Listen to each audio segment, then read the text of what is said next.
Hello दोस्तों, study with Durgesh channel पर आप सभी का स्वागत है। दोस्तों, बहुत ही लंबे समय के बाद अब अगला वीडियो हम बनाने जा रहे हैं।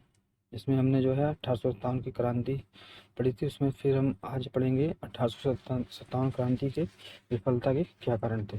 तो दोस्तों, अब जो है निरंतर वीडियो आएंगे, तो चलिए शुरू करते हैं। 1857 की क्रांति की विफलता। वास्तव में 1857 के विद्रोह का असफलता का कारण ब्रिटिश श्रेष्ठता और भारतीय कमजोरियों में निहित थी।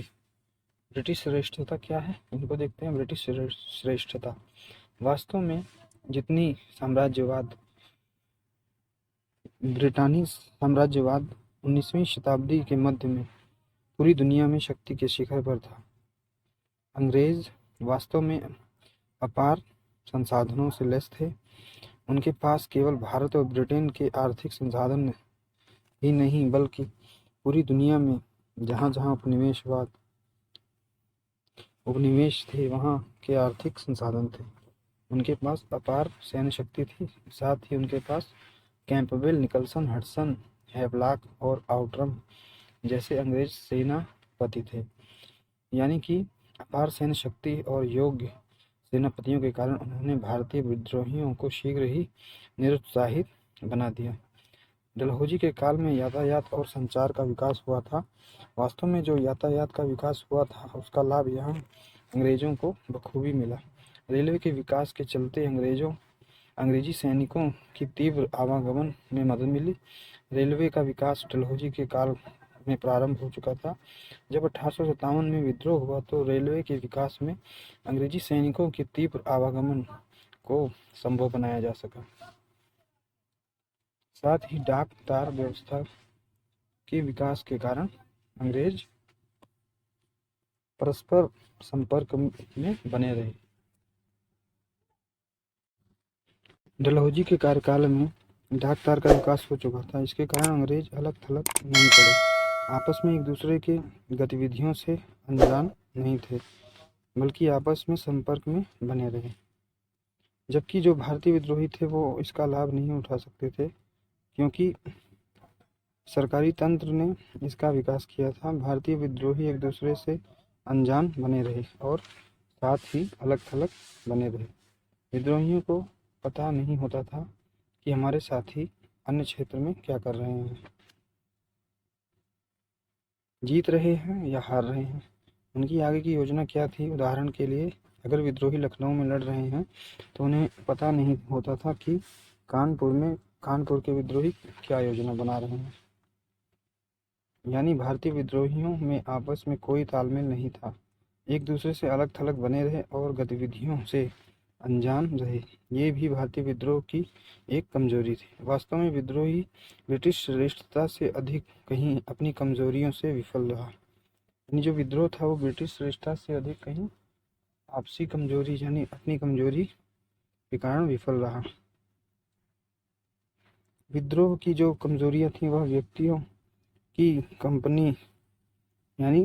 व्यक्तियों की जो कमजोरियों से भी कहीं ज़्यादा गहराइयों में निहित था। वास्तव में जो विद्रोह का असफल होने का कारण भारतीय विद्रोहियों के आपसी तालमेल में अनभिज्ञता थी। विद्रोह का परंपरागत स्वरूप। 1857 का विद्रोह किसी आधुनिक विचारधारा पर आधारित नहीं था, किसी प्रगतिशील विचारधारा पर आधारित नहीं था। ये वास्तव में एक मध्यकालीन सोच पर आधारित था। विद्रोहियों के पास कोई स्पष्ट कार्यक्रम और विचारधारा नहीं थी। उन्हें यह तो पता था कि अंग्रेज़ों को मार के भगाना है, परंतु उन्हें यह नहीं पता था कि अंग्रेज चले जाएंगे तो हम भारत में किस प्रकार की राजनीतिक आर्थिक व्यवस्था का निर्धारण करेंगे। उनके पास ब्रिटिश मुक्त भारत यानी स्वतंत्र भारत के लिए कोई भावी रणनीति नहीं थी। उन्हें यह भी नहीं पता था कि जब अंग्रेज चले जाएंगे तो हम भारत को कैसी राजनीतिक, सामाजिक, आर्थिक नीति देंगे। भारत में शिक्षा किस प्रकार की होगी, इसके बारे में विद्रोहियों के पास कोई ठोस कार्यक्रम नहीं था। बहादुर शाह द्वितीय को भारत का सम्राट घोषित करना दर्शाता है कि विद्रोही भारत में पुनः मुगल शासन की स्थापना करना चाहते थे। विद्रोही यह समझ सकने में असफल रहे कि देश की मुक्ति मध्यकालीन सामंती व्यवस्थाओं को पुनर्स्थापित करने में नहीं, बल्कि आधुनिक समाज, आधुनिक अर्थव्यवस्था, वैज्ञानिक शिक्षा और प्रगतिशील राजनीतिक संस्थाओं को गले लगाने में थी। जबकि इस बारे में विद्रोहियों की कोई मंशा ही नहीं थी, बस अंग्रेज से लड़ रहे थे और सबके अपने अपने अलग अलग उद्देश्य थे। वास्तव में 1857 के विद्रोहियों को भारत को गुलाम बनाने वाले उपनिवेशवाद की कुछ खास समझ नहीं थी। उन्हें अंग्रेजों की ताकत की समझ नहीं थी। आंदोलन सत्ता पर अधिकार करने के पश्चात लागू किए जाने वाले किसी सामाजिक विकल्प से रहित था। प्रगतिशील नेतृत्व का अभाव। प्रगतिशील योजना और कार्यक्रम अभाव में प्रतिक्रियावादी और सामंती तत्व आंदोलन को हथियाने में सफल रहे। क्यों? कोई ऐसा नेतृत्व नहीं उभर पाया जो आंदोलन को आधुनिक सोच पर आधारित दिशा दे सके। इसी तरह आंदोलन में तरह तरह के तत्व शामिल थे जो अंग्रेजों के प्रति साझी घृणा द्वारा ही जुड़े हुए थे। कोई संपर्क सूत्र नेताओं के बीच नहीं था। इनमें से हर एक की अपनी शिकायत थी। स्वतंत्र भारत की अपनी राजनीति की धारणा थी। विद्रोह का क्षेत्रीय स्वरूप। विद्रोह अखिल भारतीय स्वरूप नहीं ले पाया। विद्रोह हालांकि उत्तर भारत में भी उत्तर भारत में बड़े क्षेत्रफल पर फैला, परंतु इसके बावजूद उत्तर भारत में भी विद्रोह पंजाब, बंगाल, उड़ीसा, कश्मीर और दक्षिण भारत में शांति बनी रही। जन समर्थन का अभाव। शिक्षित उच्च और मध्यम वर्ग और व्यापारी वर्ग विद्रोह का आलोचक बना रहा। वर्ग संघर्ष और निहित स्वार्थों की लड़ाई।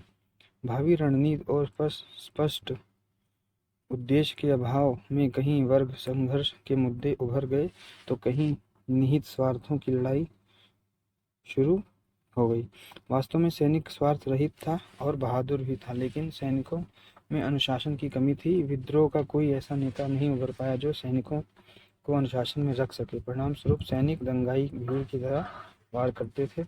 उदाहरण के लिए कानपुर में अंग्रेजों के बच्चों और पत्नियों को मार दिया गया। उस समय भारत आधुनिक राष्ट्रवाद से परिचित नहीं था। विद्रोहियों के पास कोई भावी रणनीति नहीं थी। इस काल में राष्ट्रवाद का अर्थ अपने धर्म, जाति, भाषा, भूमि या ज़्यादा से ज़्यादा अपने राजा से प्रेम था। तो दोस्तों, ये रहा हमारा वीडियो कैसा लगा जरूर बताएं, कमेंट करें, लाइक करें और चैनल को सब्सक्राइब करें। जय हिंद, जय भारत, धन्यवाद।